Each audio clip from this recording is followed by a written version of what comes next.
Olá, meus amigos e amigas, eu sou Marcelo Falcão, servidor da comunicação aqui do Legislativo e apresentador do podcast Fala Catanduva. Ao meu lado, nosso jornalista Rodrigo Ferrari. Fala, Rodrigo. Olá, Falcão, tudo bem? Olá, o pessoal que nos assiste. Agradeço pela audiência, esse é o nosso terceiro episódio e a gente continua aqui no Fala Catanduva, trazendo por enquanto aqui os vereadores aqui para vocês conhecerem um pouco mais a vida deles, né? Para além da questão da política, saber um pouco como que é a vida dele, o que é esse ser humano por detrás do cargo, né? Que a gente sabe muito do cargo, pouco da pessoa. E hoje nós temos uma pessoa aqui que ele é da área da educação, ele atua também na área do esporte, né? E o Falcão tem mais informações aí para passar. Pois é, Rodrigo e amigos, o nosso entrevistado hoje foi eleito em 2020 pelo PDT com 1.350 votos e já no início do mandato, presidente da Câmara Municipal. É o professor e vereador Gleison Begali. Hoje no podcast Fala Catanduva. Fala, vereador Gleison. Olá, Falcão, Rodrigo, a todos que nos acompanham aqui no podcast. Um prazer estar aqui com vocês. Falar um pouquinho aí, então, do nosso trabalho, da nossa vida, poder levar um pouquinho de como vocês colocaram aqui, do ser humano por detrás aqui da vereança. É uma honra, um prazer muito grande estar aqui com vocês. Muito bem. Fala, Rodrigo. Vamos começar, então, que o Gleison hoje ele deve estar feliz. Esse programa é gravado, né? E o time dele, que é o Flamengo, ganhou do Fluminense, né? Isso é uma coisa que é interessante, porque você mora aqui em Catanduva já há quanto tempo? Mais de 30 anos, já 31 Mais anos. de 30 anos e é torcedor do Flamengo, mas tem uma explicação para isso, não é? Eu sou nascido e criado em Poços de Caldas, sou mineiro, inclusive minha família toda de lá, irmão, tios, avós, enfim. Avós agora, tô só com a minha avó, né, os avós e minha avó materna, meus avós materno e paterno já faleceram recentemente, mas a família toda lá, toda a família mineira. Vim para cá por volta dos 14, 15 anos, vim morar com meus tios, e aí aqui Catanduva me abraçou, né, abriu as portas aí, eu me sinto já um catanduvense nato, porque essa terra aqui foi onde eu estudei, me formei, me casei, meus filhos nasceram aqui, então... Mas aí vem a explicação do Flamengo, vem lá de Minas. Minas é uma cidade, é uma terra no estado, né, de todos os times. Lá, pra ter uma ideia, meu irmão do meio é São Paulino, tá feliz também, porque ontem o time também ganhou, né, nos pênaltis. Não foi tão... Quase ficou triste, né? Quase. E a minha família tem santista, tem palmeirense. Os agregados agora vieram com muitos corintianos, então ali tem muita mistura. É uma coisa interessante, né? Antes da gente entrar um pouco na sua trajetória aqui, como o Brasil tem essas coisas, né? Eu, volta e meia lá, esses tempos atrás, fazendo freelancer de reportagem, ia para Uberaba lá, costumava ir. Você via gente com camisa do Flamengo, por exemplo, você não via, camisa do Vasco também, mas você não vê gente com camisa de Cruzeiro ou Atlético, que são os dois grandes times do estado, né? É muito BH. Grande BH é muito Cruzeiro, Atlético e um pouco do América. Já, porque é uma questão, a gente até costuma brincar, porque é a questão da Globo, né? A Globo lá na grande BH pegava a Globo Minas. No interior do estado, que nem onde eu morava mesmo, em Poços, pegava a Globo Rio. E como era divisa com o estado de São Paulo, ali, Poços é divisa ali com Águas da Prata, que já é estado de São Paulo, então tem muita influência também de paulista. Muitos paulistas e paulistanos vão para Poços. Então acabou misturando. Lá tem as 4 grandes torcidas do Rio. São Flamengo, Fluminense, Botafogo e Vasco. E tem também os 4 grandes aqui do estado de São Paulo. Poucos cruzeirenses e atleticanos. Tem, mas não tanto quanto tem. Aí na BH, grande BH ali, já é maciço já essas 2 torcidas e um pouco também do América Mineiro. Vereador, voltando ainda a falar do seu início aqui, sua trajetória de vida, qual foi a motivação da tua família ter vindo aqui para o município de Catanduva? Como é que foi essa escolha? Por qual razão? Na verdade, não foi bem uma escolha, né? Eu tinha um casal de tios, minha tia, que é a irmã da minha mãe, e meu tio, ele passou num concurso público da Telesp e trabalhava na capital. E ele, cansado da capital, pediu transferência para o interior e surgiu uma vaga em Catanduva. Eles nunca tinham posto os pés aqui e vieram para Catanduva por conta dessa transferência. E eu morava em Poços e fiquei órfão muito jovem, com 9 anos de idade, já estava órfão. E Aí os 3 irmãos, nós somos uma família de 3 irmãos, né? Eu sou o caçula de 3 homens. E nós morávamos com a minha avó. Minha avó e meu avô, pais da minha mãe. E aí começou a ficar um pouco meio complicado para o casal de idosos ali ficar com os 3, e aí veio a separação. Então o meu irmão mais velho foi morar com um casal de tios, que também é irmão da minha mãe, lá em Poços mesmo. E a minha tia de Catanduva me trouxe para cá. Então vim de Poços para cá por essa situação familiar mesmo. Eu vim pôr os pés aqui em dezembro de 93. Aliás, dezembro de 92. Em dezembro de 1992 eu vim para cá, terminei o ano escolar, vim para cá e aí começou a minha história aqui em Catanduva. E o seu início nos estudos, você estudou aqui? Como que é a sua formação? Conta pra gente. Eu vim para cá, terminei o ensino fundamental aqui no Nicola Mastrocola. Aí no ano seguinte eu fui pro Elias Nechar, fiz o ensino médio técnico no Elias Nechar. No terceiro ano, eu fiz concomitantemente o terceiro no Elias durante a manhã, que era o técnico em informática, né, junto com o ensino médio, e também fiz um cursinho pré-vestibular à noite no Colégio Objetivo. Nessa época aí, só te cortando, assim, esse curso de informática que hoje a gente não tem noção, né? Hoje é uma coisa que está na vida da gente. Nessa época aí era muito difícil ter quem dominasse, né? Foi a primeira turma de técnico de informática do Elias. Primeiro famoso, primeiro H. A gente, inclusive, tem um grupo no WhatsApp ainda dessa turma.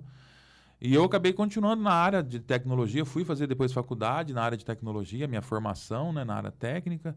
Aí depois eu acabei entrando para trabalhar em escolas, fiz pós-graduação na área de informática educacional. O xadrez começou a fazer parte da minha vida lá desde que eu mudei para Catanduva. E aí as coisas foram acontecendo, né? Mas eu estudei aqui em Catanduva no Nicola Mastrocola, no Elias Nechar e também no Colégio Objetivo durante um ano. Eu fazia o técnico no Elias de manhã e fazia o colegial à noite no Nicola. O primeiro e o segundo ano fiz ainda à noite no Nicola, estudava de manhã e à noite. E só o terceiro eu fui fazer também no Colégio Objetivo, porque eu queria depois poder fazer faculdade, então, para melhorar um pouco mais, ele complementar o ensino técnico, que ele era misto, né? Ele tinha o colegial junto com o técnico, então você acaba mesclando. Então, para poder aprofundar um pouquinho mais nos estudos, aí eu acabava fazendo o colegial à noite também. E o trabalho, vereador? Como é que você iniciou? Qual foi o seu primeiro trabalho? Eu trabalhei em Catanduva, no clube de tênis. Foi o seguinte, então eu mudei para Catanduva, fui para o Nicola Mastrocola. Aí um belo de um dia, o professor Nelson Lopes Martins... Ex-vereador aqui dessa casa, inclusive. Acho que foi vereador por 2 mandatos, 3 mandatos. Um lá atrás, secretário de Cultura também, gerente do SESC, né? Sim, e é um aficionado do xadrez. E ele implantou um projeto de xadrez nas escolas através do SESC. Na época ele era gerente do SESC. E ele ia trazer um mestre de xadrez para Catanduva e queria pessoas que sabiam jogar. Então ele percorreu as escolas procurando pessoas para jogar. Eu conheci o xadrez com 6 anos de idade por intermédio de um tio lá em Poços. Adorava xadrez, carregava um estojinho embaixo do braço com as peças. E aí, quando eles foram na escola, a minha prima, que eu vim estudar, minha prima estava na minha classe também, ela falou, de imediato, ela falou, meu primo joga. Eu não estava na classe na hora que ele passou, estava fazendo alguma atividade, eles foram lá na quadra me chamar. E aí, então, eu fui fazer esse curso com esse mestre, comecei a fazer as aulas. Como que ele se chamava? O mestre? Adriano Caldeira. O Adriano Caldeira veio. Na época tinha o Fábio Cordon, que já era uma referência aqui em Catanduva no xadrez. E aí nós começamos. Aí foi onde eu acabei sendo inserido nesse circuito do xadrez. E aí eu comecei a fazer algumas aulas lá no clube de tênis, de xadrez. E no ano seguinte o professor passou num concurso público, o Roberto Carlos Calisto, que dava aula pra gente. E aí então eu comecei a dar aula. O próprio clube de tênis me contratou, eu e o Fábio, para nós assumíssemos as aulas de xadrez lá no tênis. E aí, então, nós começamos. Foi onde eu comecei a minha trajetória como professor de xadrez no clube de tênis. Isso por volta de 95, 94, 95. Foi meu primeiro trabalho em Catanduva, foi no clube de tênis. Fiquei ali durante um bom tempo. Você era adolescente na época ainda? Adolescente, era menor de idade. Comecei com as aulas. Aí, dali, eu comecei. Como eu tinha o curso técnico de informática, fui fazer faculdade de tecnologia. Comecei a dar aula de informática em algumas escolas. Dei aula na Finish Point, na Proesc, informática, que era uma escola bem tradicional. Fui trabalhar no Colégio São Mateus, também dando aula de informática e xadrez. E lá estou por mais já de 25 anos. Completei 25 anos de colégio agora em julho desse ano. Então, é uma história aí de de trabalho. Tive algumas incursões na área do empreendedorismo, já tive alguns negócios também, algumas empresas diversificadas, tanto na área de tecnologia, na área de alimentação, na área de serviços. E assim fui construindo aí Acabei, através do xadrez, conhecendo muitas pessoas. Tive um contato muito estreito com a família do Dr. Antônio Ruete. O Dr. Antônio era um grande entusiasta do xadrez, incentivador. Me proporcionou também muitas oportunidades. Foi onde nós conseguimos implantar o xadrez nas escolas. Criamos aqui em Catanduva, hoje, sem medo de errar, uma das cidades que tem a maior promoção de xadrez aqui de todo o estado de São Paulo e do Brasil. Conta pra gente um pouco, você citou aí, você entrou que ele faleceu, inclusive, esse ano, né, o Dr. Antônio Celidônio Ruete. Como que era, assim, essa coisa? Como foi? Você lembra como foi a primeira vez que vocês conversaram? Enfim, quando foi? Doutor Antônio, eu trabalhava no tênis como professor de xadrez e ele era assíduo lá. Praticamente todos os finais de tarde ele ia lá no tênis jogar xadrez. E ele ficava na sala de xadrez durante um tempo. E depois ele ia para uma outra sala de jogos que tinha ao lado. Só que durante esse período, eu tinha 16, 17 anos, eu nunca me ative para quem era aquele senhor, a não ser aquele Antônio que eu conhecia, o seu Antônio que eu conhecia ali dentro do clube, que era assíduo, que brincava comigo, que jogava, que a gente foi se tornando amigo, mas até então era um associado como todos os outros. Aí um certo dia, a pessoa que tomava conta dessa sala do lado, já era um senhor, ele chegou para mim e falou: você sabe quem que é esse senhor que vem jogar xadrez aqui com você? Eu falei: o seu Antônio, né? Não, mas você conhece ele assim? Eu falei: não, só conheço ele daqui do clube. Aí ele falou: olha, ele é um empresário de renome aqui na cidade, tem usinas, tem empresas, enfim, né? Muita terra, enfim.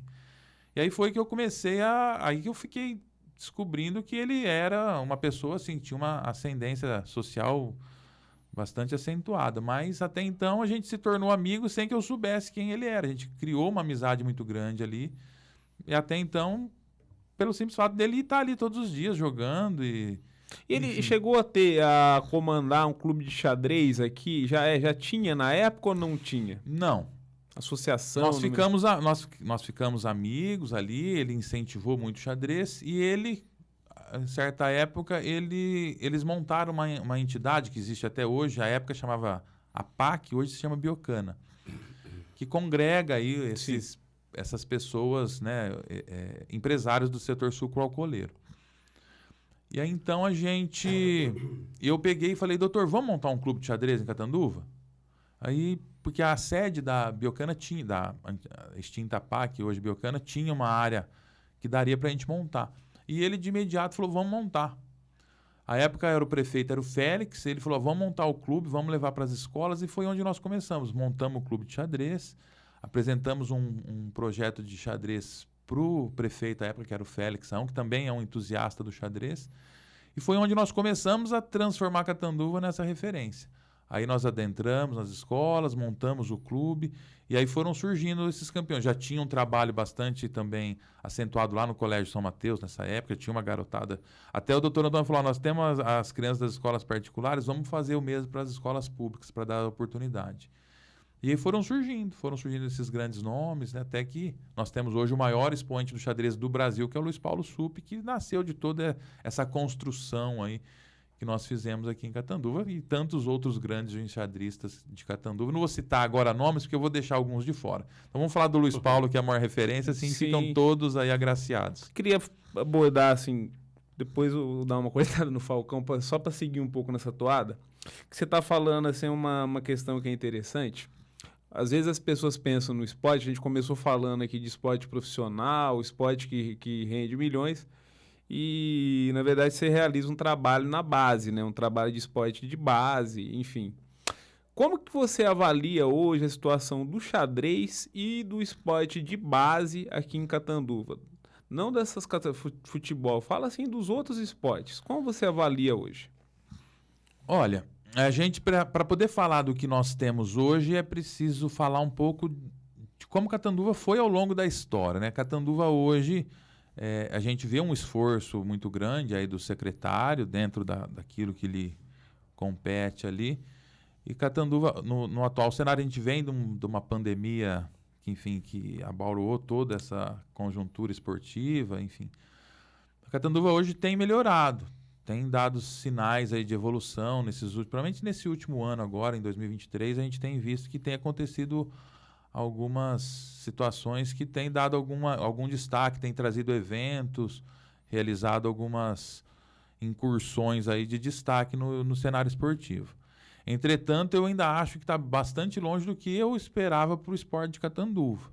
Eu, durante os últimos 4, 6 anos, mais ou menos, a gente se reuniu muito com técnicos, com esportistas, construímos um planejamento para o esporte de Catanduva, inclusive foi apresentado esse planejamento para o Padre Oswaldo ainda enquanto candidato, aprovado por ele, mas a gente não vê realmente colocar de fato esse planejamento, essa construção de fazer de Catanduva uma referência esportiva, ainda está praticamente ainda só no papel mesmo, a gente não vê uma construção, a gente vê uma política esportiva de fato sendo implementada. A gente vê ações acontecendo, mas não uma política estruturada, organizada, com um objetivo para onde você quer chegar. Mas o que falta, na sua opinião?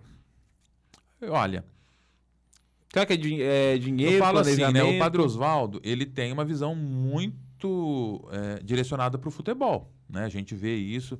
Eu adoro futebol, a gente até começou falando de futebol aqui, eu joguei bola minha vida toda, adoro futebol, mas o futebol profissional a gente sabe que tem que caminhar por si só e tem que ser investido nas categorias de base.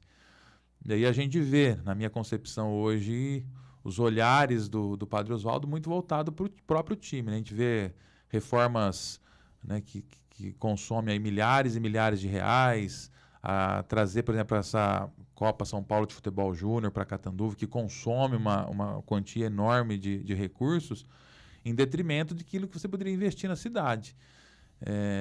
Na formação de novos atletas, na construção de uma política pública, de fato, de se tornar uma referência esportiva, um calendário esportivo organizado durante o ano com eventos constantes. Porque o que a gente vê hoje é aquilo que eu te falei, as coisas estão acontecendo.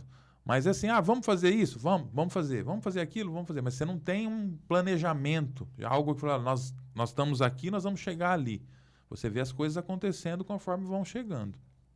E esse direcionamento do Padre Oswaldo, que a gente sabe que ele acaba fazendo reformas milionárias no estádio Silvio Salles e Copa de São Paulo, de futebol júnior, essas coisas, a gente sabe que tudo isso é em virtude do amor que ele tem pelo time profissional, que não está em nome dele, mas a gente sabe que você pode pegar a camiseta do clube lá e você olha lá, é tudo as empresas que prestam serviço para o município que estão estampadas lá.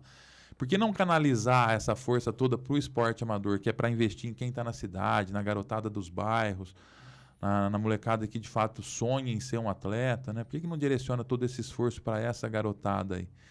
Então, a gente está ainda muito longe do que eu imaginava para o esporte de Catanduva, mas há léguas de distância. Mas gosto muito do Marco Braga, um cara que a gente vê que é bem intencionado, um cara do bem, mas fica muitas vezes restrito a essa política futebolística aí do Padre Oswaldo, que não vai chegar a lugar nenhum. Vai promover o clube dele só, né? Vereador, na sua trajetória de vida, de estudo, de trabalho, em qual momento que surgiu o seu interesse, qual razão te fez se interessar pela política? Olha, quando eu tinha por volta de 10, 11 anos, em Poços de Caldas, né, na minha terra natal, na cidade natal, eu fiquei encantado certa feita. Eu saí da escola e fui para casa de um amiguinho lá que a gente tinha, morava perto da escola. E o pai dele trabalhava para um candidato a prefeito na cidade. Eu lembro até o nome do candidato, era Adneide Moraes. Até chegou a ser prefeito em Poços de Caldas. E eu cheguei na casa dele, era aquela época que podia ter brinde, que podia dar camiseta, que podia dar short, enfim, tudo quanto era coisa que você pode... Acho que o Falcão é mais ou menos da minha idade, né, Falcão? Acho que o Rodrigo peguei é um também. pouco mais Não, novo. mas eu peguei essa fase. Eu peguei uma época que o Fleury era candidato, ele dava catavento pra criançada. A gente ia pegar catavento, né, no comitê. Eu cheguei a pegar um sapato de esquerdo, mas depois não ganhei o do direito. Brincando. Época dos shows, sumiços e tudo. Exatamente. Né? Mas davam caneta, davam um monte de coisa. E aí, então, eu fui lá, saí de lá todo paramentado, com mão de brinde. A gente vinha de uma situação, assim, simples, né? De família humilde e tudo mais. Então a gente se encantava com aquilo. E aí então eles me pediram para entregar papelzinho à noite, que o governador do estado ia estar lá, pediu para eu ir na praça, com 10, 11 anos, a gente foi lá entregar papelzinho à noite. E ali eu comecei a me interessar por política. Fiquei assim, mas que mundo, que universo que é esse daqui? Que era uma coisa que eu nunca tinha visto, ouvido falar, enfim. Também com 10, 11 anos você nem tá ligando para essas coisas, né? Mas ali foi o primeiro despertar que eu tive para gostar de política. E aí eu sempre fui me interessando, sempre gostei de ler jornal, sempre gostei de assistir o jornal. E sempre fui ligado nessas questões políticas. Aqui em Catanduva, comecei com esses trabalhos na área do esporte, mais especificamente com o xadrez. E, obviamente, que isso acaba atraindo os olhares de alguns políticos. Foi onde também já tinha essa familiaridade com o professor Nelson Lopes. O professor Nelson Lopes falou, olha, você não quer me apoiar, me ajudar? E então a gente, enquanto o professor Nelson era candidato, sempre apoiei ele. Sempre junto, né, apoiando, incentivando. Mas sempre muito discreto nos bastidores. E certa vez, quando ele perdeu a eleição... Em 2012, né? Foi 2012? Isso.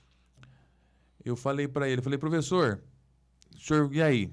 Firme para a próxima, né? Ele falou, Gleison, não sei não, acho que para mim deu, acho que agora eu vou encerrar pendurar a chuteira.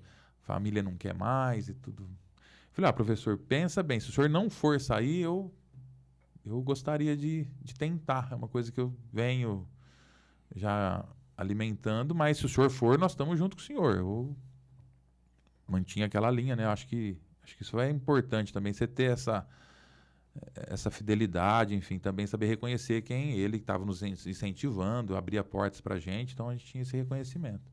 Aí ele falou, então faz o seguinte, vai trabalhando aí, vai se projetando, quando faltar um ano para a eleição, você me procura e eu vou te falar. Aí, mais ou menos um ano antes, eu procurei ele, falei, professor, como é que tá? Ele falou, Gleison, não quero mais não vai dar certo, vai em frente, agora dessa vez eu te apoio. E aí foi onde eu saí a primeira vez candidato, foi na eleição 2016. 2016, né? Fui bem votado, fiquei entre os 13 mais votados. Quantos votos você teve na primeira? 1009. Bem votado 1009 votos, mas aí aquela questão do coeficiente, né? Acabamos ficando de fora. Naquela eleição, lá para vocês terem uma ideia, as pessoas que estão assistindo a gente aqui, teve vereadores que se elegeram com 600 votos.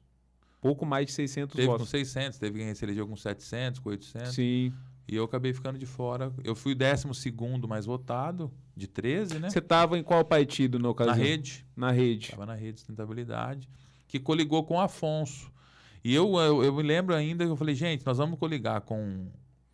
PSB, né? Não de coligar com o Afonso com em o PSB. si, mas de coligar com a chapa de vereadores que era ligado ao Afonso. Eu falei, nós vamos fazer... Vai fazer 3 e nós vamos fazer... Vocês coligaram com o PSB, né? O PSB acabou elegendo na 3. época o Newton Cândido, o André Beck e Amarildo. O Amarildo. O Amarildo ficou 12 votos na minha frente. E o Beck, 45 votos. Faltou um punhadinho de voto para poder entrar. Mas eu falo assim, eu não me arrependo. Óbvio que na época foi um choque, né? Você fica... Assim, Você esperava ter essa votação logo de cara? Esperava. Para mim não foi surpresa. Eu sabia, eu sempre falei para quem me acompanha, falei, gente, eu não sei se eu vou ser eleito ou não, mas que eu vou fazer, que eu vou ser bem votado, eu tenho certeza. Eu comecei te perguntando do esporte, porque eu lembro nessa época eu trabalhava na política, não estava cobrindo. O Nelson Lopes eu conhecia quando eu era repórter aqui, acompanhava ele da trajetória, mas a gente conversava com as pessoas, eu sabia que tinha um grupo de pessoas, principalmente na área do esporte, era muito forte, pessoas que queriam mesmo...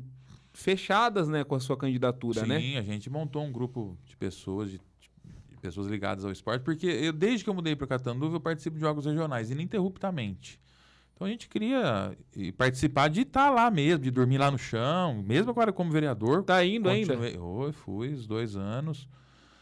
Foram anos atípicos por causa da pandemia, né? No ano passado, primeira vez na vida, foi só o xadrez, ficou, depois só outra modalidade. Mas era sempre as modalidades todas juntas. Então, esse ano nós vamos de novo.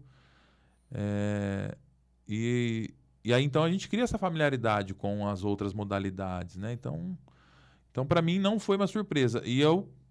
Aí quando eu falo para você que eu não me arrependo hoje, porque eu falo assim, esses 4 anos que eu fiquei amadurecendo aí para assumir agora a vereança foram importantes para que eu pudesse compreender um pouco. Eu não estaria tão preparado como eu estava nesta agora para assumir o cargo de vereador.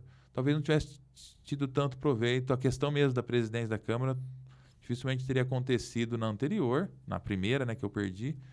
Então, eu acho que foram coisas que aconteceram, e graças a Deus eu não dependo da política, estou longe de ser uma pessoa abastada financeiramente, sou um trabalhador, mas assim, não dependo da política para viver.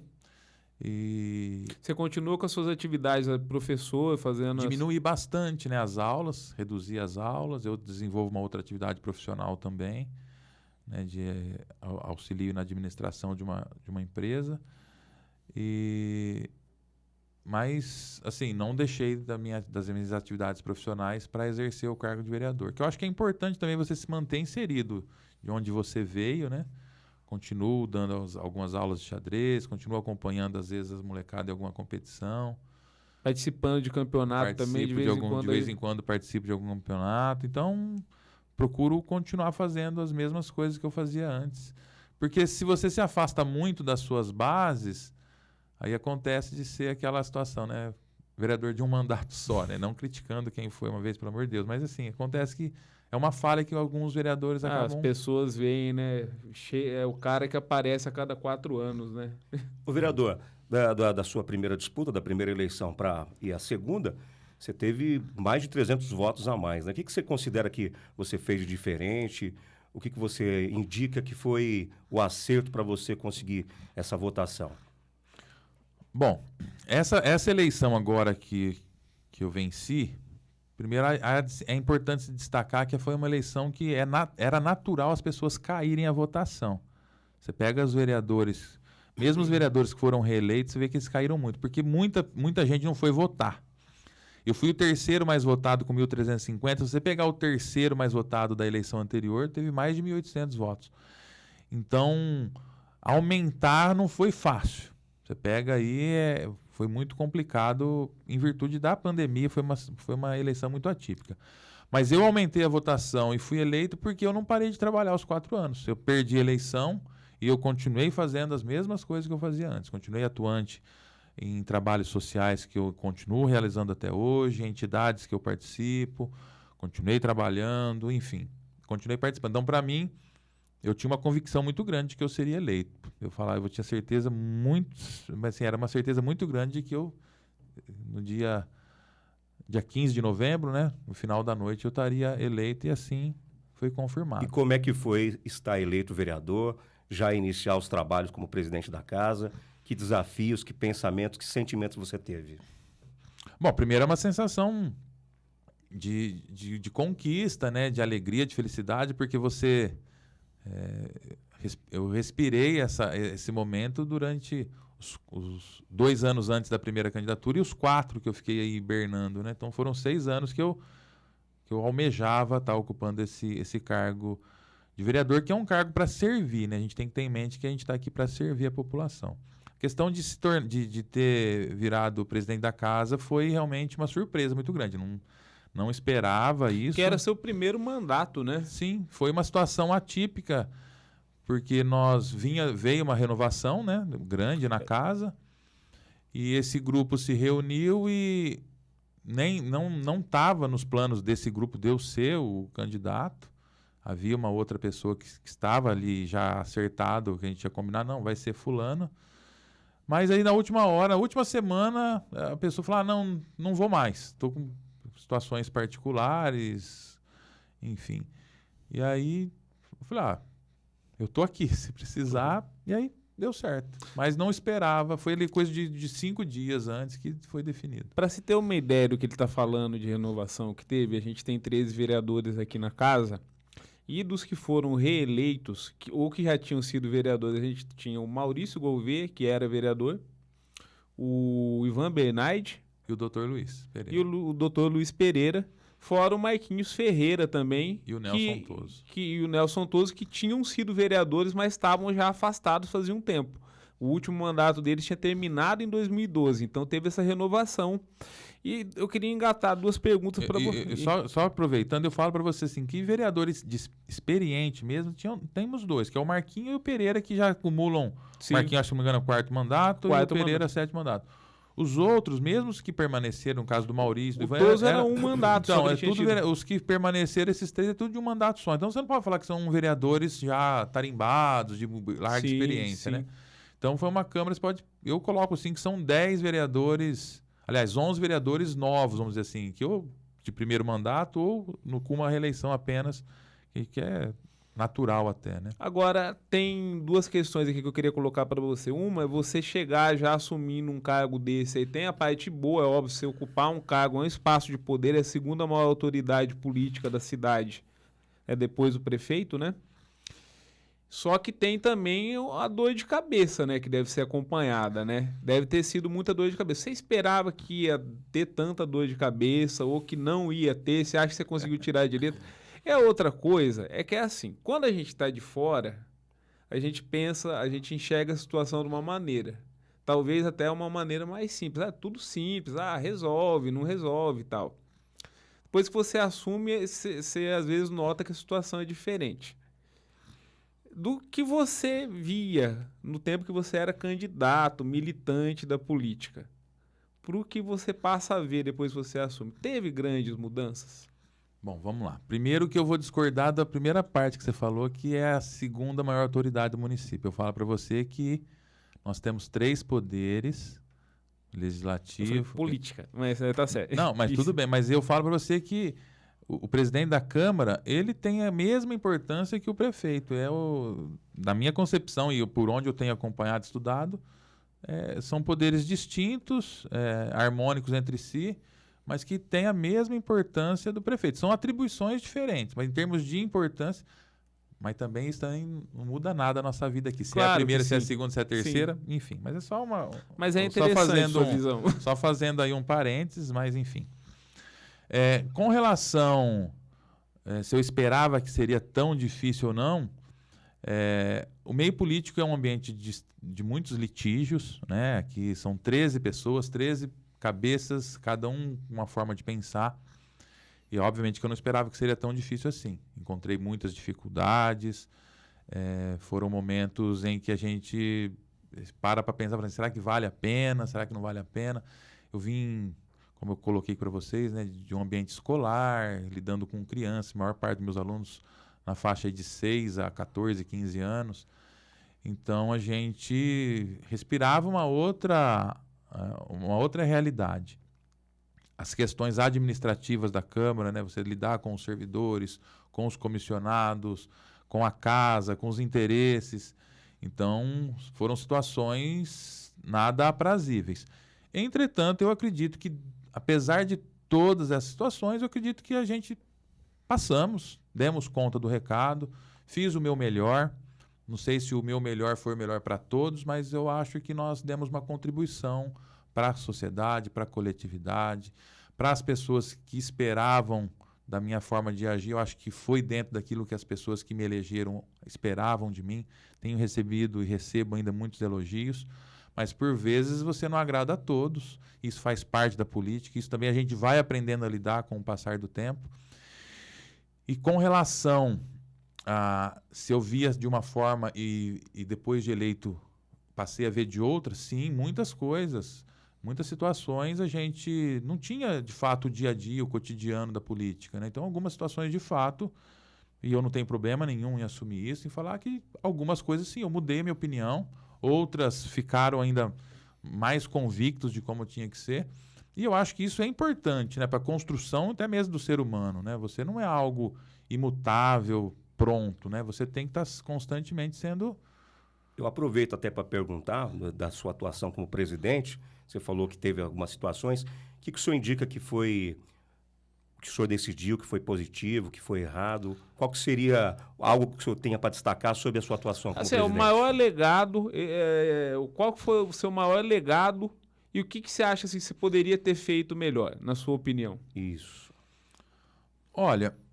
Eu acho que o legado que eu deixei é um legado de que é possível fazer uma política transparente, de que é possível fazer uma política... Porque o político no Brasil hoje é sinônimo de pessoas não tão bem intencionadas, para não falar outras palavras. Eu acho que o maior legado foi de que sim, é possível fazer uma política limpa, honesta, íntegra. Eu costumo dizer muito para os meus filhos, para os meus alunos, né? Que eu posso andar de cabeça erguida sempre, porque eu posso olhar nos olhos dos meus alunos, dos meus filhos e dizer, olha, eu entrei e saí da mesma forma, né, de antes. Então, acho que o maior legado é esse. As ações práticas que foram tomadas de austeridade, de compromisso aqui com os gastos públicos, eu falo que isso tudo foi através de como que eu posso dizer?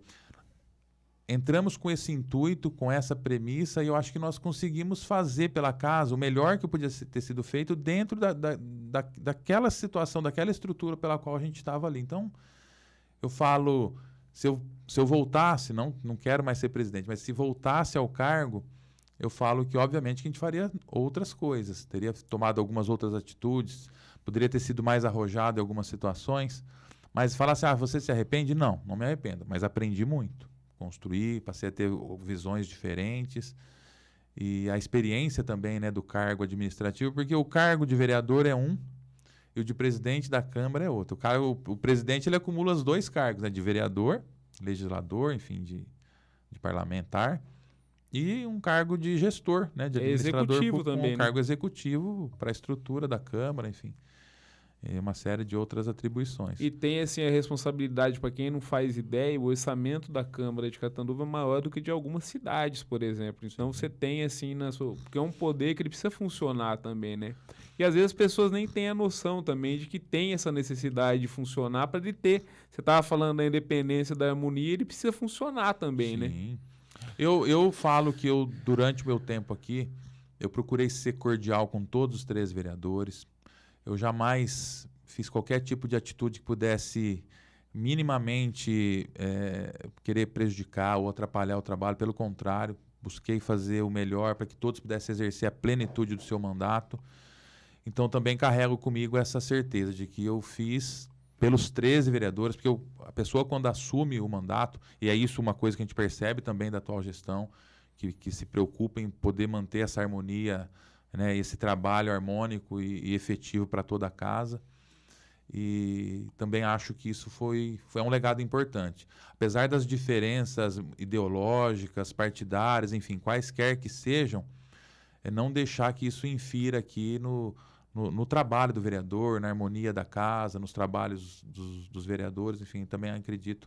Não que isso possa ter acontecido no passado, porque eu não era vereador em outras legislaturas e nem tomei pé sobre esse tipo de situação. Mas acredito que a minha forma de atuar aqui também tenha deixado marcas nesse sentido que, porventura, possam ser utilizados pelos vindouros presidentes aí da casa. Vereador, como que é a sua rotina, então? O senhor é professor, exerce o cargo de vereador, como é que o senhor lida com esses 2 trabalhos? Como que está sendo o seu trabalho como vereador? E fora também, complementando, fora a questão também profissional, falar um pouco também da sua atuação nas entidades, que você tem uma atuação forte também, né? Um vínculo forte com várias entidades aqui em Catanduva, né? Olha, vamos falar então da rotina do Gleison, né? Durante... Eu costumo dizer muito que nós somos vereadores 24 horas por dia. Até mesmo no teu ambiente profissional, você não deixa de ser vereador, porque você pode estar... Imaginemos que você é um comerciante, um empresário, um industrial, enfim, qualquer que seja a tua atuação profissional. Você está lidando com pessoas, você está ali, de alguma forma, recebendo, vendo, imaginando, colhendo informações que podem ser úteis para a transformação da sociedade. Porque o legislador nada mais é do que criar mecanismo para facilitar a vida, o cotidiano da cidade, né?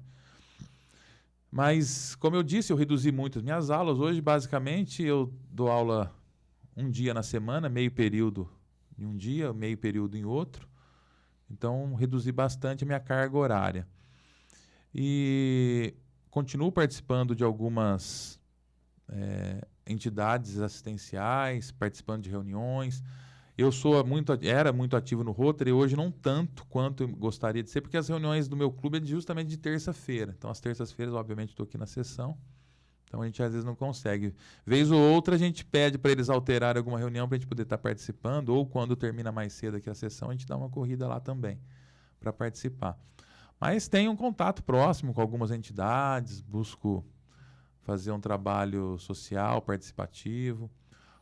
dentro do esporte também, os finais de semana eu gosto de ir nas competições, não só do xadrez, né, mas em todas as outras, quando tem oportunidade. E aí a gente vai, é uma vida bastante corrida, né? Também tenho 2 filhos e aí a gente também tem o papel de pai, né? Leva na escola, busca, marido, enfim. Então, eu acho que não foge muito da vida de vocês aqui, que é acordar cedo, trabalhar o dia todo, muitas vezes até 8, 9, 10 horas da noite, dia de sessão, então nem se A fala. gente tem sessões aqui que vão, às vezes, ultrapassam as 11 da noite, passa até da meia-noite, já teve aqui, né? Sim, e aos finais de semana, muito compromisso também. Porque muitas vezes aquilo que pra gente seria um momento de lazer, muitas vezes passa a ser uma extensão do trabalho, porque você acaba sendo convidado para muitas coisas, para Eu cerimônias, acho para que eventos. assim que deve também ser uma questão, porque você tá no meio das pessoas, as pessoas olham lá, assim, aquele lá é um vereador. Então deve ser uma coisa natural, até você tá lá, por exemplo, num lugar que seria do entretenimento, um churrasco lá, a pessoa vem falar, olha, a minha rua tá esburacada, ó, a creche lá tá com problema, o postinho. Sábado passado, nós fomos num evento da sala da minha filha. Os pais lá se reuniram para fazer uma feijoada. E aí foram as famílias na casa de um dos pais lá da classe. Então, é natural. Você chega, eu fiquei, acho que umas 2 primeiras horas recebendo pedido, recebendo dicas. Olha, faz desse jeito. Olha, eu morei em tal lugar, lá a gente fazia assim. Olha, a rua aqui da minha casa, lá da minha casa tá com problema. Então, é natural. Você acaba já tendo que dedicar um tempo. Por isso que eu te falo, muitas vezes até o momento de lazer passa a ser uma extensão da tua atividade de vereador, porque e é natural, né? Você tem que, a partir do momento, eu costumo falar com a minha esposa, já tá meio cansada da política, mas eu falo para ela, ninguém obrigou, né, eu sair candidato, saí porque quis, porque queria. E tem o bônus e tem o ônus, né? Então... Eu acho que enquanto as pessoas ainda vêm te procurar para falar coisas, para pedir para... É porque nutre uma tá proximidade. Vendo, que vê que alguma coisa, espera alguma coisa, né? Acho que deve ser difícil quando você tem um cargo, a pessoa tem um cargo, ninguém passa batido, né? Não pede nada, não fala nada, quer dizer, dali não espero nada. Né? É porque... E as pessoas muitas vezes também, e não é por mal, confundem muitas vezes a atribuição do vereador, né? Acha que o vereador pode tudo e a gente, vocês já estão inseridos aqui, sabem o quão limitados nós somos, né? Porque nós dependemos da execução de qualquer tipo de serviço do Poder Executivo, né? Como o próprio nome já diz. Mas é óbvio que a gente faz esse intermédio, a gente cobra, a gente pede, mantém o munícipe informado, olha... foi possível fazer, não vai ser possível fazer, está feito o pedido, temos que aguardar. A gente vai buscando manter essa informação. E eu costumo ser muito didático também. Eu costumo, como professor, né, já vou explicando. Falo, olha, nós vamos agir dessa forma, vamos pedir, vamos cobrar, mas a gente depende do executivo. O executivo que tem que... Então eu não alivio para o padre, não. Quando não faz, a culpa é dele lá, não é minha. Ô, vereador, e desses pedidos e demandas que o senhor recebe, qual que o senhor acha que é a maior reclamação, a maior demanda que o senhor considera que seja um problema que os cidadãos estão aí questionando no momento? Olha, muito questão de buraco em rua, falta de... Apesar de ter feito uma boa ação aí, ainda continua muitas ruas precisando de atenção. Muitas não é nem tapa-buraco, precisa de recap mesmo. Muita lâmpada queimada. Lâmpada queimada é um negócio. Muita lâmpada queimada na cidade. Questão da zeladoria também, de mato alto, enfim, falta de manutenção. Questões relacionadas aí a escorpião também na cidade, não sei, uma infestação de escorpião em Catanduva, muita gente reclama. E demandas das mais variadas, né? E a gente tem aquelas mais sérias relacionadas à área da saúde, muita coisa chega. Demandas na área da educação, da assistência social, enfim. Então, de forma geral, os serviços públicos sempre estão carecendo aí de uma qualidade muitas vezes maior e a população vê no vereador, porque tem essa proximidade, né? O vereador é a pessoa mais próxima, né? E aí a população acaba cobrando a gente. Dessas demandas, qual que o senhor indica que o senhor indicou ao executivo e o problema foi resolvido?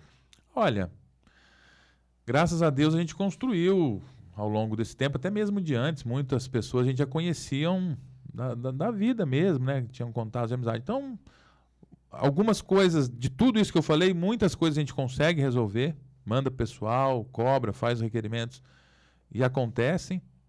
Algumas outras não saem do papel, o pessoal recobra a gente recobra, e aí a gente quer também uma coisa que acontece com muita frequência, situações que a pessoa... Olha, Gleice, hoje já faz 30 dias que eu te pedi aquilo, não aconteceu. Eu falo, olha, eu vou, mais uma vez, vou cobrar o executivo para que possa ser feito, mas não depende exclusivamente da minha boa vontade. A gente faz requerimento, manda. Então, coisas acontecem e outras não, e a gente vai mostrando para a população que, quando não acontece, não é por culpa do vereador, é sim uma questão administrativa. É interessante isso aí que você está falando aí, quem nos assiste, que ele está falando, o vereador, ele indica, ele faz a indicação, às vezes também requerimentos e tal. Quem tem o poder, porém, de executar, inclusive a dotação orçamentária para fazer, é o executivo. E aí a gente entra numa questão. Você falou assim que tem questões que você apresenta que são atendidas, outras demoram e você tem que ficar pedindo novamente. No caso das coisas que são mais enroladas para sair, vamos falar mais um português claro, o que você sente assim que tem? Assim? Você acha que falta recurso? O que falta? Assim? Falta uma organização? O que seria? Olha, é difícil de responder porque a gente não sabe ao certo o que se passa no prédio do lado, né? Como que é tratado, como que é feito essas indicações, enfim. Falta de recurso eu acredito que não seja, porque semana passada mesmo o secretário de Finanças esteve aqui na Câmara e falou que o caixa da Prefeitura está numa condição favorável, né? Parece que mais de 50 milhões aí prontos lá para serem destinados aí às pastas, às secretarias. Aí eu já não sei, eu já tive algumas situações de litígio com o padre, pessoais mesmo, de cobrar algumas situações, e a gente nunca teve uma resposta também efetiva. Eu me lembro que algumas das cobranças que a gente muitas vezes fazia, às vezes de forma um pouco mais contundente, o padre sempre foi bastante evasivo, não responde, né? Ele pega aquele caderninho dele para marcar. Quando ele pega aquele caderninho dele para marcar, eu falei, acabou, não vai sair nada. Agora, quando ele passa a mão no telefone e liga, aí a coisa acontece. Então, eu acho que é um pouco... É difícil de você falar por que as coisas não acontecem, né? O vereador... Eu nunca fui lá pedir coisa particular para mim. Nunca fui lá e falei, olha, eu estou precisando disso para mim, Gleison, pessoa física... Nunca, jamais. A gente sempre vai pedir pela população. A minha visão, se o prefeito atendesse mais os vereadores, eu não sei como é que os outros 12, também estou falando do Gleison, tá? Se ele atendesse mais o vereador Gleison, ele estaria atendendo mais a população de Catanduva. Eu tenho certeza que ele estaria contribuindo para ter ser melhor avaliado, pelo menos dentro desse universo do qual eu trafego aí, e eu posso dizer para ele que não são poucas pessoas, não, são muitas pessoas, né? Então...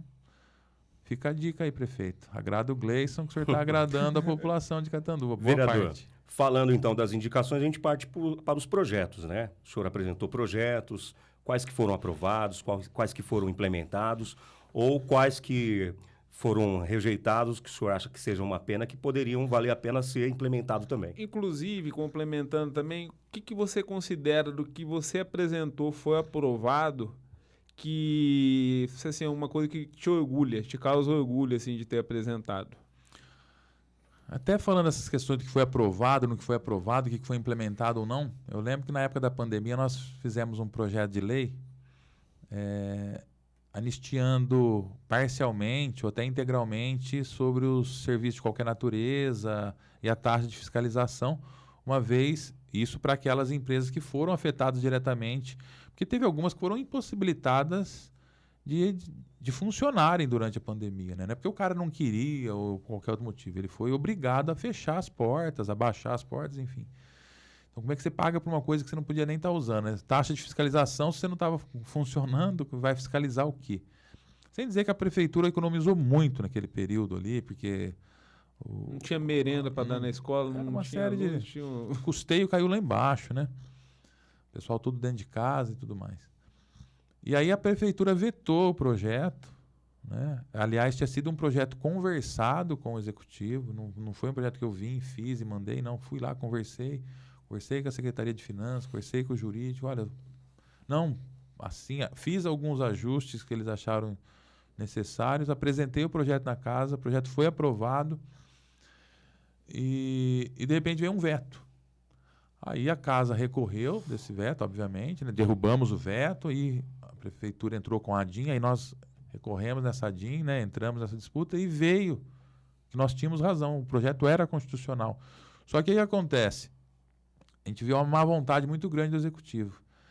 E quem tinha apresentado o pedido, alguns conseguiram, outros não abriram o tempo, depois o pessoal pedia a restituição desses valores, enfim. Foi algo assim que a gente vê que foi muito baixo da prefeitura ter combinado alguma coisa, ter assumido que aquilo era importante naquele momento, a gente ter, né, se desdobrado para que isso acontecesse e depois acontecer toda essa situação. Foi um momento bastante de muita rusga ali que ficou entre o legislativo, na época eu era o presidente da casa, né, e o executivo, por conta de uma situação que era facilmente contornável ali, não precisaria de nada daquilo. O projeto na área do esporte também que foi implementado no primeiro ano, uma parceria do município, permitindo, né, que o município faça convênios com a iniciativa privada para promover o esporte no município, foi aprovado, mas até hoje não foi regulamentado. Era um projeto importante aí que poderia proporcionar aí as modalidades esportivas, mecanismos para fazer convênios com a iniciativa privada, para a iniciativa privada, de fato, adentrar de forma menos burocrática dentro do esporte de Catanduva. Por exemplo, você tem uma empresa, você quer patrocinar hoje um evento público, pela lei mesmo você não poderia fazer. Essa lei te permite você usar o nome da tua empresa para promover um evento esportivo público, né? Ou seja, a tua empresa está ali realmente legalizada para fazer aquele tipo de evento. A gente sabe que na prática acontece muitas vezes, mas isso aí ficava à margem da lei. Você dá um incentivo, na verdade, também para a empresa. E né, até contrapartida. A empresa pode, de fato, explorar, às vezes, a sua imagem ali. Nada mais justo. Ela está oferecendo, custeando, pagando. Nada mais justo que ela explorar também. Poder demonstrar ali o uso da sua marca ali para aquele evento. E até hoje a gente vê que não foi regulamentado. Então, a gente vê que, apesar de você legislar, de você trabalhar, muitas vezes você não recebe, muitas vezes, essa contrapartida do município em virtude das suas leis. Eu falo que mais do que você aprovar leis, o trabalho do vereador é de estar aqui discutindo as boas políticas de Catanduva, né? A gente está vendo situações que a gente viu essa semana aqui, a questão da Zona Azul e da área azul que veio para o plenário. Eu acho que isso é uma das partes mais salutares que nós temos aqui do Legislativo, que é trazer para dentro da casa aquilo que vai impactar diretamente a vida da pessoa, né? Do cidadão. E aí essa regulamentação da área azul, se vai ser privatizada, se não vai, né? Se vai ser gerida por entidades assistenciais do município, se vai para a mão do privado de fato, enfim. Então, acho que são discussões importantes que devem acontecer e que acontece aqui dentro da casa, a casa do povo, né? Então, acho que o trabalho do vereador, mais do que muitas vezes propor leis, é estar atento e discutindo e viabilizando essas discussões aqui internas para que a gente possa dar bons encaminhamentos, desburocratizar um pouco a cidade, né? Muita lei, às vezes, que trava o desenvolvimento, o crescimento. Então, acho que tudo isso aí é importante para a gente construir uma Catanduva. Eu costumo falar o seguinte, a gente tem que pensar Catanduva para 30, 40, 50 anos. A gente pode falar de Catanduva para 4 anos só. E muitas vezes a gente vê a prefeitura legislando, trabalhando para reeleição só, né? E esquece lá da frente. E eu queria já pegar para a gente já ir encaminhando, depois o Falcão vai fazer o questionamento dele para a gente ir encaminhando já. Hoje você está falando de futuro. Hoje, qual que é o grande desafio de Catanduva, na sua opinião? Olha, eu falo assim, que uma cidade, para que ela possa crescer, ela precisa, primeiramente, investir nas pessoas, né? Então, eu falo que uma educação de excelência, a gente falou muito do esporte aqui, mas uma das minhas áreas de atuação pelas quais eu estou aqui hoje como vereador é também fazer de Catanduva uma cidade de progresso educacional, ou seja, que nós tenhamos uma educação transformadora, que as nossas escolas públicas, de fato, possam fazer a diferença, né? Proporcionar a essas crianças condições de que elas se transformem através da educação e, consequentemente, elas transformem o meio onde estão inseridas.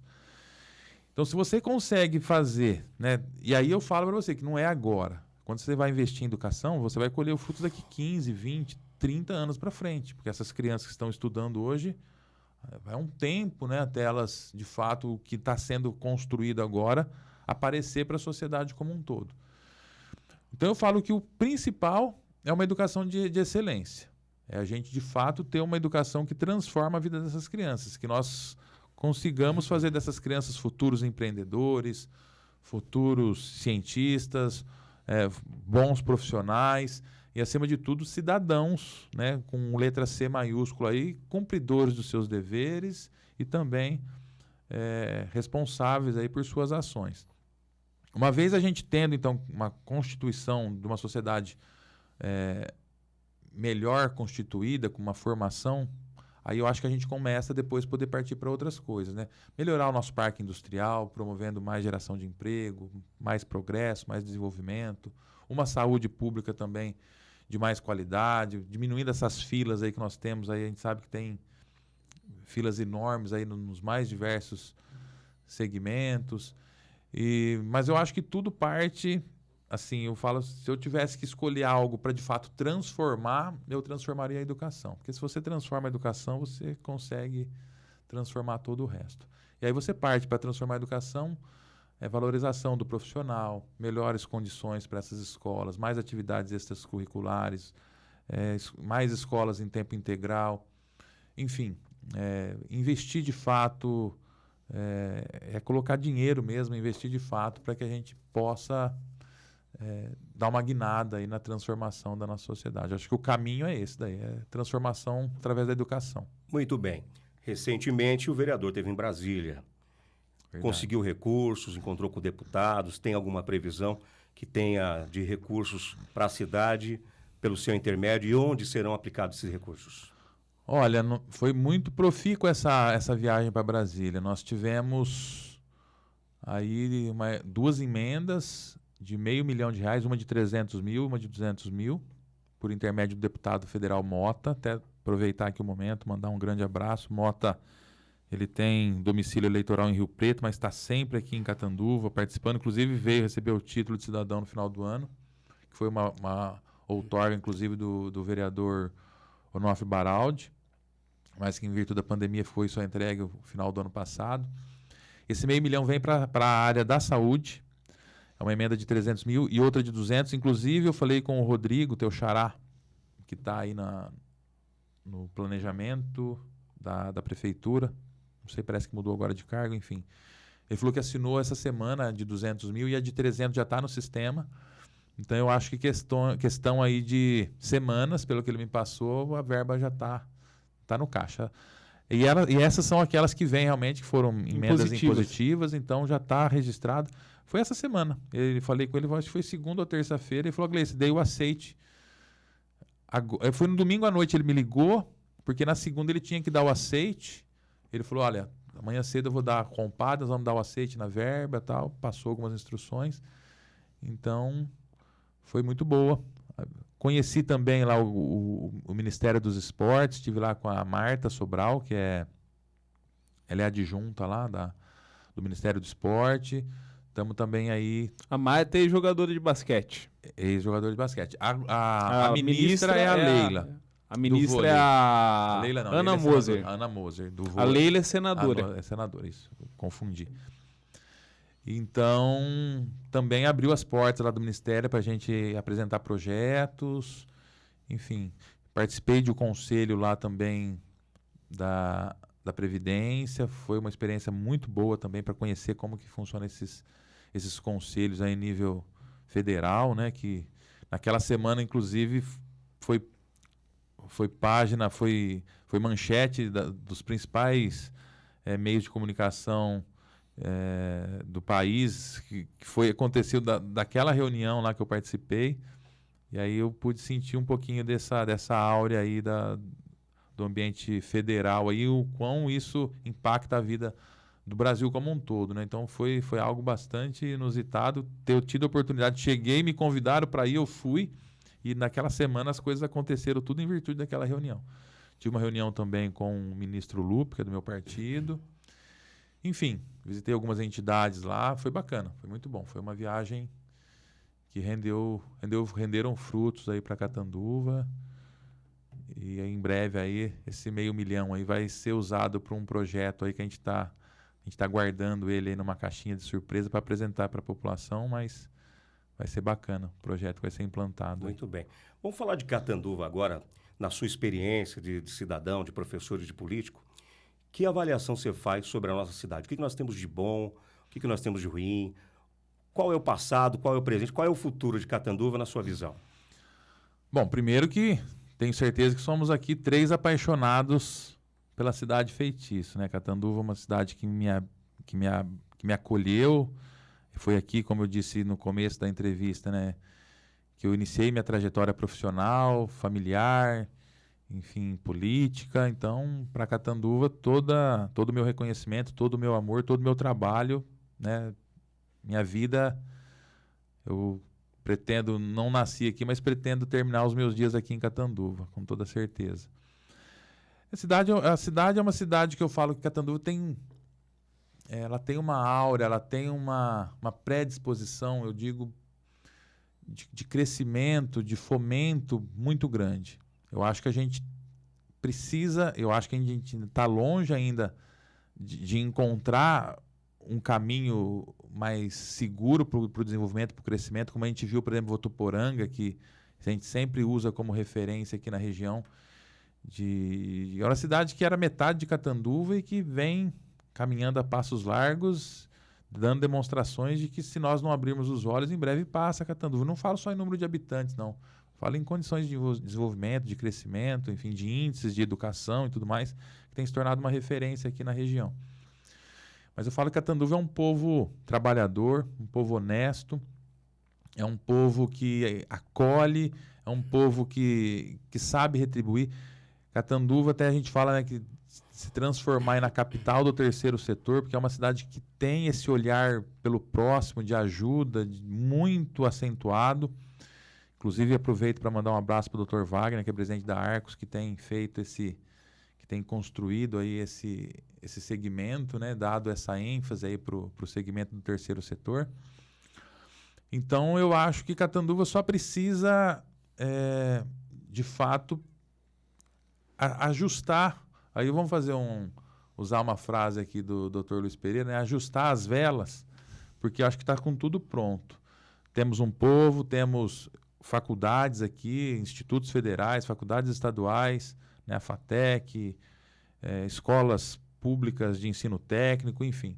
Eu falo que a gente precisa políticas públicas, de fato, que coloquem Catanduva no eixo. Não queria ficar fazendo críticas, né, à atual gestão, enfim, porque aí a gente passa a impressão que a gente está aqui para fazer política. Mas eu não compactuo com muitas das ações como são feitas hoje, né? Então, acho que tem muita coisa para ser ajustada. Não tenho o meu perfil de ficar sendo muito assim agressivo nas palavras, né, do ponto de vista político, mas eu acredito que tem muita coisa que poderia ser melhorada do ponto de vista político para que nós pudéssemos fazer um crescimento mais harmônico, mais efetivo para Catanduva subir degraus aí no desenvolvimento e no progresso. Então, a gente vai encaminhando para o papo. Se a gente continuar nesse papo aqui, ele vai horas e horas. Não, eu acho que foi muito boa a entrevista. Parabenizar vocês aqui da casa pelo espaço que vocês criaram aqui. Muito bom.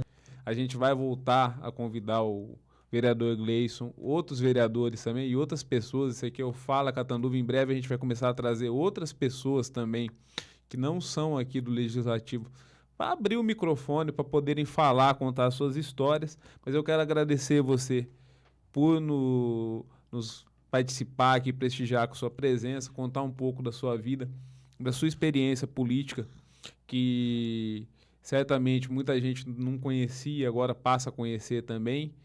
E convido vocês a continuarem acompanhando a gente. Obrigado pela audiência. Passo para o Falcão fazer suas palavras. Muito obrigado, Rodrigo.